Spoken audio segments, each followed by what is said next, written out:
asalaamaaleykum sëñ Babacar ñoo lay nuyu di la ziaraat di wax ne barab bi ñu tàbbiwaat mooy ban barab ak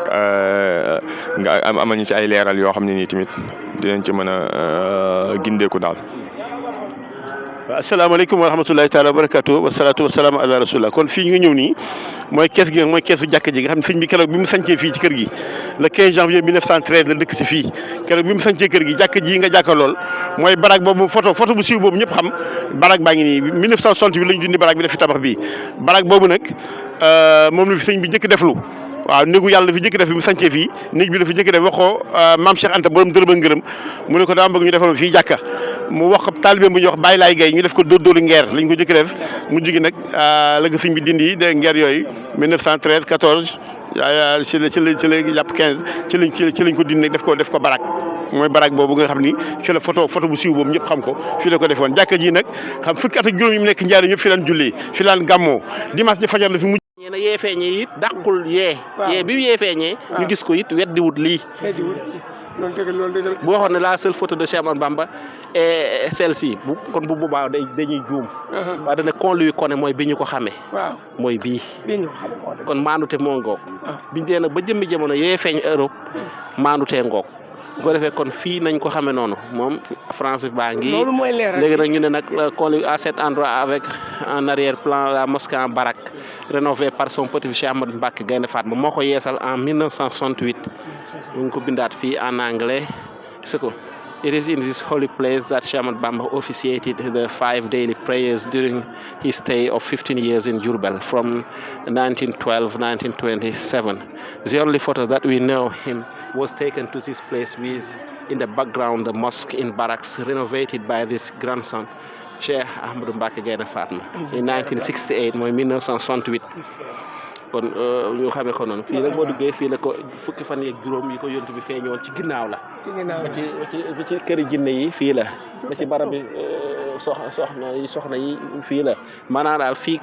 lu ne daal kéemaan bu ne xew na fi ba defee nag fee nga gis jaaree kaamil ku ñuy wax Adama Ndiaye moo ko yeesal même ba fi mu wàcce moo ko yeesal man bi mu ko yeesal sama kanam la ndax man su ma wéetee rek fii laay ñëw fii laa dëkk maa ngi dëkk côté lycée technique Cheikh Ahmadou Bamba li nga wax dafa sedd sa xol te man ab jànkatu xasida laa faaw ma barkeelu sa ay bayit waaw hamdi wa sukri liman kulli bizara lori dandona suqtin inda sarsara لو فناء وردواني بلا ثقة مفاد لي من بني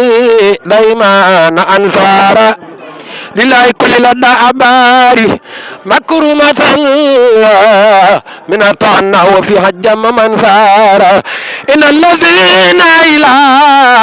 سرزار قد خصدوا سيارة mooy mbërum sëñ Tuubaa rek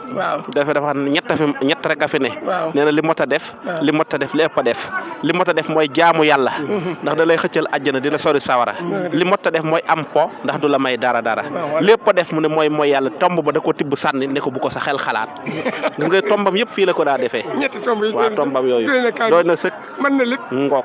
mu ngoog sant yàlla bu baax ñoon nañ ko ci barkeeloo rek nga sant bu baax nag ko defee ci sunu teewaay bi ñu yàlla dayal fii